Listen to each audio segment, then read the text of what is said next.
I just cleaned these so the mating surfaces slide nicely,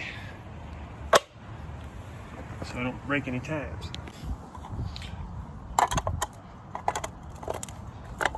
Last step. Fit pretty flush all the way around evenly. You're done.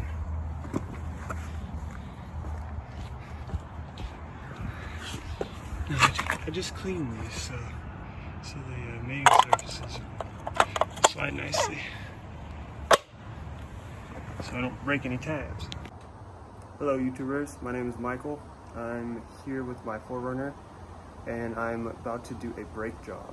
I've already started and I decided I should do a video about this because there's not a lot of good videos. I don't feel like they cover important topics like diagnostics and some other little traps that I've fallen into over the years doing my own brakes. I think the first problem that a lot of people have is that they wait too long. Here, you can see my brake pads are, let's see if you can see the thickness. This right here is my rotor, and then that's the pad, and you can see there's just a little tiny little gap there. The first big no-no is waiting too long. I haven't waited very long because I just got this truck less than a month ago. But right there, that gap between this piece of metal and the rotor, this is the backing to the brake pad. That's how thick my brake pad is right now. Compare that to my new pads. Well, I went with semi-metallic. I could have got ceramic. It's about a $10, $15 difference, but the reason why I didn't is because ceramics squeak. Although they last longer, and I think they do better under like race applications when they're not heated very hot, such as in daily driving, they will be squeaky. So I went semi-metallic. The cheapest ones that have similar performance to these are actually the organic ones, but they cover your wheels in brake dust. So these are I think these are the best ones to get for a daily driver. You can see that my new pads are at least 3 times as thick as my old ones. And so that's probably why they were squeaking. Well, Michael, how do I know if I waited too long? Well, that's easy. Instead of a squeaking, you'll hear a grinding and you'll feel grinding through the pedal. And it will sound like metal on metal. It won't sound like a squeak. It'll sound like you're dragging a piece of metal across another piece of metal. It'll sound like a sliding, it'll feel like a grinding, sliding sort of sound.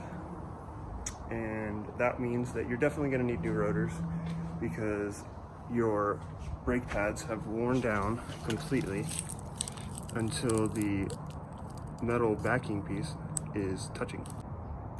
Something that happens when your brakes get low is that your brake fluid looks low. So a lot of people think, oh no, my brake fluid is going low. I better top that off because I don't want my brakes to go out. Well, you don't really want to add fluid unless you know you have a leak. But I mean, if you have a leak, you should fix the leak, not just top off the fluid. You need to wait until you have new brakes on all 4 corners before you can really assess if your brake fluid is adequate or not. Otherwise, if you add right before a brake job, usually it's going to be right before a brake job because your brake pads are going to be low and the fluid is going to be, that's what the reservoir is for, is to accommodate for the extra distance that the piston has to travel when your pads are thinner. And when I am finished with this brake job, I'm going to notice that my brake level is much higher. I'm going to go check it right now. I'll show you.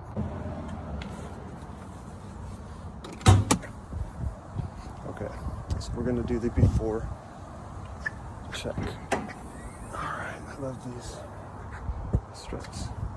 Okay, so It looks like my brake fluid.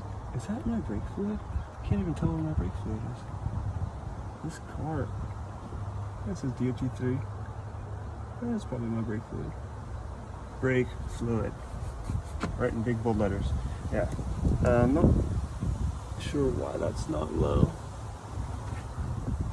It's above the max. I mean, even though my car is leaning forward, it shouldn't be above the max. I should probably take some of that out. Maybe that's why I'm hearing a funny whining sound coming from my engine whenever I drive. That's gonna go up as soon as I compress this piston, so that's not good. So, now that you know how to avoid waiting too long, you need to know when to change the brakes, when the appropriate time is. And that's the first time you start hearing a new squeal coming from your brakes. And how do you know which wheel is coming from or which brakes need to be replaced? And the easiest way is to roll all the windows down and drive through maybe your neighborhood, somewhere where you can hear an echo off of the walls, and maybe go through a tunnel. And when you're driving, when you hit the brakes, you'll be able to tell if it's coming from in front of you or behind you. It doesn't really matter left or right because brakes are always replaced in pairs. You do both fronts or both rears. You don't do one wheel independently. You don't do left or right independently from the other side. Although they do sometimes wear down at different rates because people make left and right turns at different speeds, and the wheels turn different number of rotations when you're doing that. I noticed that my aunt, who does a paper route, she does a lot of U-turns, a lot of braking in between houses. She throws from the car, and she goes to brakes really fast on one side more than the other.